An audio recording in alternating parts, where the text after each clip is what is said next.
Some people dream of being rich. Some just want to be happy. And then there are people who dream of becoming an octopus.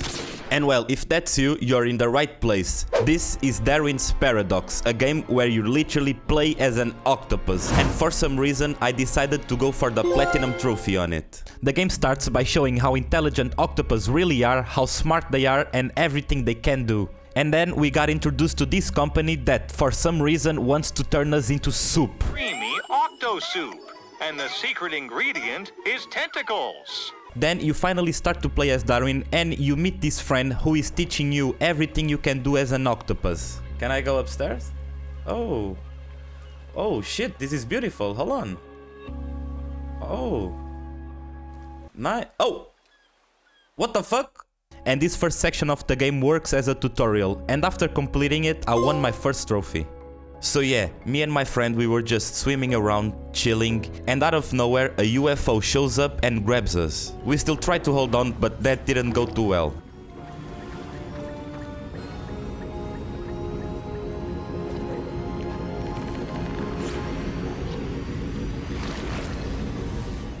So of course we get taken away, but Darwin tries to escape, but fails instantly, and gets thrown away to the trash. So, we wake up in a landfill, and pretty quickly I find my first discovery. Oh, and this should be my first discovery. And I got a trophy for that. Participation award. Find your first discovery. Yep. These are the collectibles you will need to find for the Platinum. There's 20 in total, but honestly they're all pretty easy to find, and even if you miss some, you can just go back in chapter select after, so it's really no problem at all. After a while I start getting chased by a few rats. And then, out of nowhere, the entire rat population pulls up. And I'm just running for my life, and of course, Darwin falls straight into a hole full of poison. I'm still not even sure if it was really poison, but whatever it was, the rats wanted nothing to do with it. So now we're in some kind of sewers, just doing a few mini puzzles. And of course, later on, Darwin falls all over again, breaking everything on the way down. But luckily there was water at the bottom. Yeah, how convenient, right? But when Darwin hit the water, he remembered something.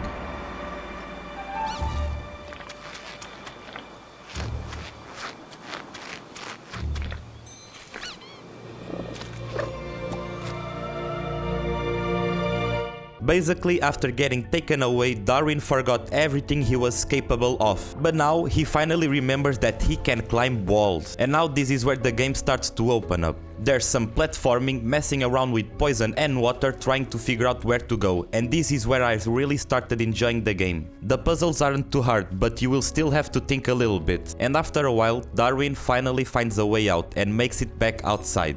And here, if you decide to go left, there's a little surprise waiting for you. Okay. Oh shit! Oh! Find the piano. Okay. Holy fuck. Nice. And guess where we're going now? Yeah, back to the sewers. But this time we're right under the main building of the food corporation. Holy shit. Oh. Oh. Oh, okay, nicely done. Oh, I'm wondering the same, little buddy. What the fuck are we gonna... Oh, you're gonna throw yourself? Oh, okay. Oh, you stupid. This part was a bit challenging. There was a lot of messing with these hot tubes and making my way through all these moving gears and machinery. Oh, oh. My boy Darwin just got crushed. Oh, what am I doing? I need to wait for the big one. No, I didn't mean to grab that shit. Fuck. My brain is fucking blocking. After getting through that, Darwin finds a vent that leads him straight into a room with a big shiny red button. And yeah, you can probably guess what happens next. He presses it and the whole building just collapses. And that's basically the end of the game. Thank you so I'm sorry about that. Anyways, after destroying the entire factory, Darwin gets thrown out and runs into an old friend. And from here, I just had to run for my life while avoiding the seagull. But on my way, I also picked up my 5th discovery so far. I didn't include my reaction here because my mic just randomly stopped working. And yeah, that happened for a few clips. But after running from the seagull for a while, Darwin jumps into a truck full of trash. And the game also gives me a trophy just for escaping. And because of this trophy, we now know that the name of the seagull is Steven. So now we're just in the back of this truck, getting taken away who knows where. And when it finally stops, some guards come to check what's inside. And that's when...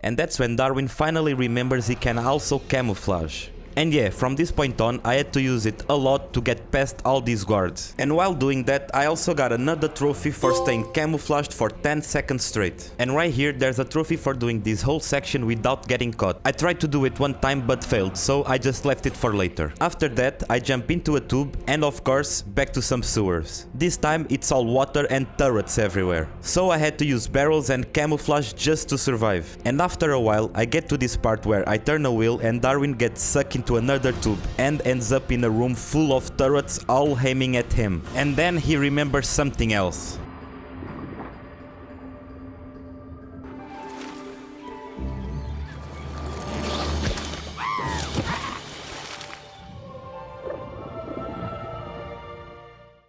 Now that I can finally hide in the ink again, getting past the turrets becomes way easier. From there, I just kept moving forward until eventually I got out of the water and started making my way up until finally back outside. But of course, Steven was already there waiting for us. He then catches us, but now we ink his face and manage to escape.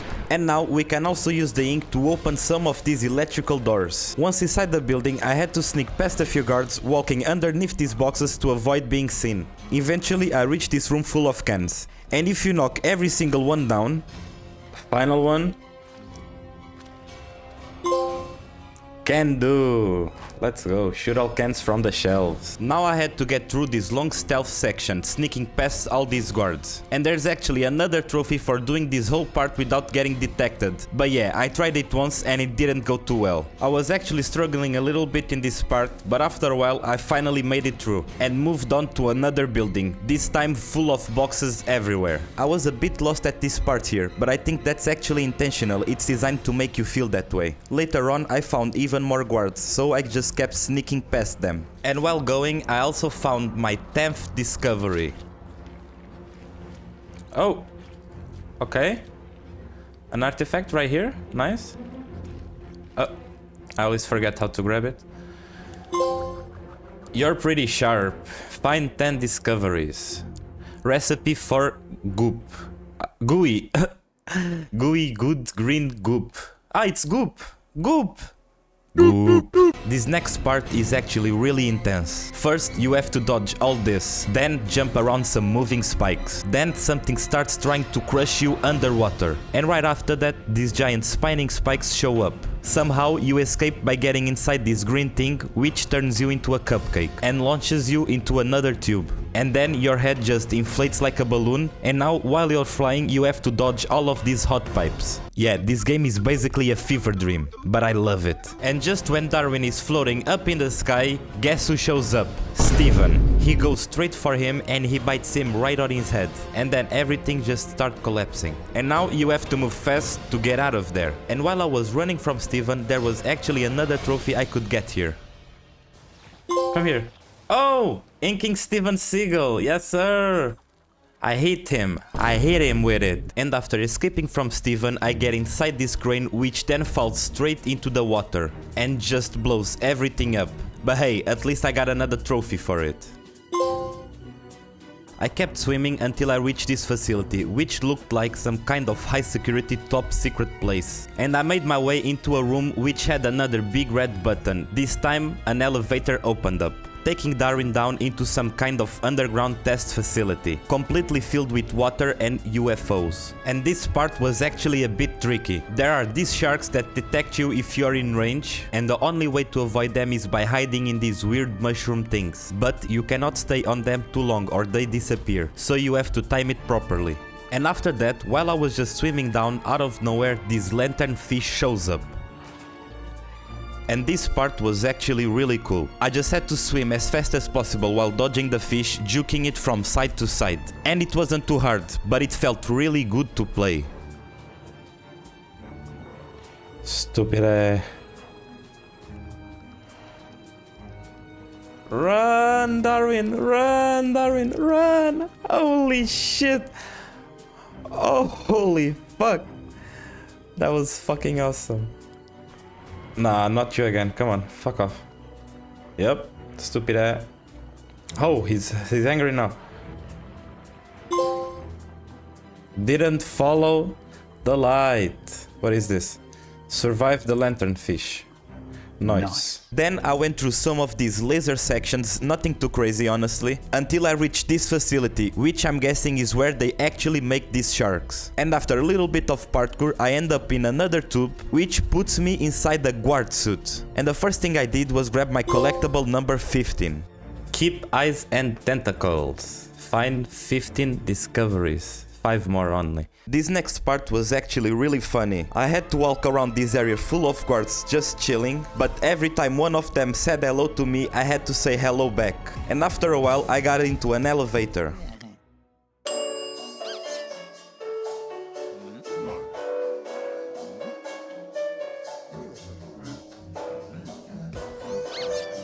But as soon as I leave the elevator, the plug gets stuck. And yeah, I'm back to just being Darwin. And now I have to get past this giant brain. And after that, what felt like a full judo class. And after sneaking past everything, I end up in this obstacle course. And right here, there was a trophy opportunity, which I somehow got by accident. You just have to complete this obstacle course in 3 minutes or less. And on this run, I actually failed a couple of times, but still managed to get the time. So it's pretty easy. Oh fuck, I did it. And that scared the shit out of me. Holy fuck. Whew. 2 minutes and 17. What do I get? Yay! No time to lose. Achieve top score in the obstacle course challenge. Then I reach this room, turn a wheel, and yeah, everything floods once again. So now I had to go all the way back through the obstacle course, the judo section, and the giant brain. Until I reached this weird room full of big fish and I climbed into another tube inside the cube, but yeah, this time it was a trap. I fall straight into the enemy's control and get locked inside the cage. But then, guess who shows up? My old buddy. And now, since we're connected with these electrical cables connected to our brain, we can switch between both characters to escape. And honestly, this part actually made me use my brain, I had to actually think. But in the end, Darwin gets free and also releases his friend. And he tells us to meet him up top. Yes, we'll meet upstairs. Oh, free at last. Free your friend. Nice. So now I had to figure out the way out of here. And of course, everything is underwater again. I go back to the big fish section I was previously, but this time the lanternfish shows up again. Once again, I get to the big brain, but now it's possessed, shooting lasers everywhere. But honestly, this part was really easy because I just spammed ink and not got detected. After going through some vents, I finally reach the main room and come face to face with the big boss. He tries to shoot me, misses, gets mad and floods the entire place once again. And I also won a trophy. But this time he jumps into this giant robot suit like some alien crab and starts chasing me. And now it's just chaos, everything is falling and I just have to dodge it. Until I finally reach a door and of course my buddy is there waiting. But when we think we are safe, everything explodes and we get launched into a UFO with the big boss on it. He tries to catch me, my buddy is holding me, even Steven shows up, and somehow everything just falls apart. My buddy slips off, the big boss slips, and me and Steven end up stuck together inside the UFO, flying off into the sky.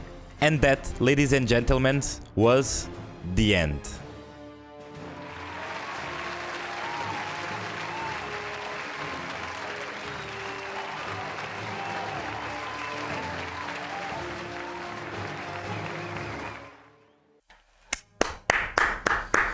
Bro.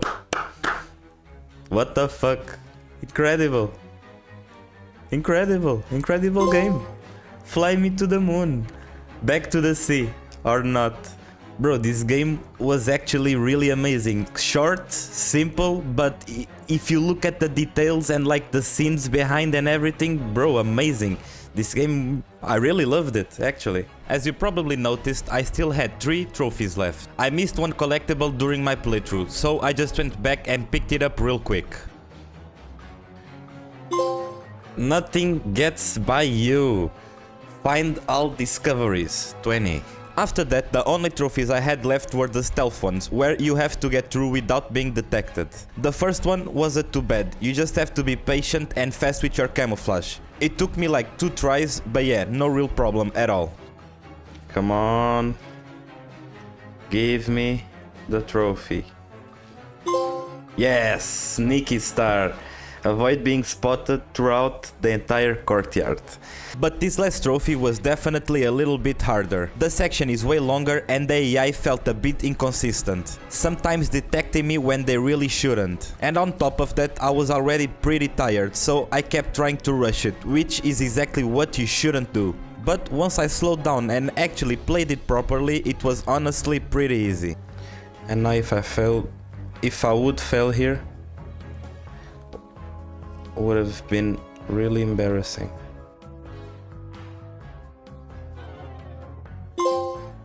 Oh, I got a trophy! I didn't even escape. Nice! Employee of the month and Paradox Fixer. I forgot the name of the game. Darwin's Paradox Platinum. Let's go. Honestly, this game was really good. I just think it was too short, honestly. But the game is amazing. I love the concept. I love the visuals. I love the controls. It's really good. I just think it's really short, the game. But still, it's a nice and short platinum. Who doesn't love it? Yeah. So yeah guys, that's gonna be it for the video. I already said what I think about the game in the last clip. If you enjoyed it, don't forget to leave a subscribe, it helps me a lot to grow. And I'll see you guys on the next one. Bye bye!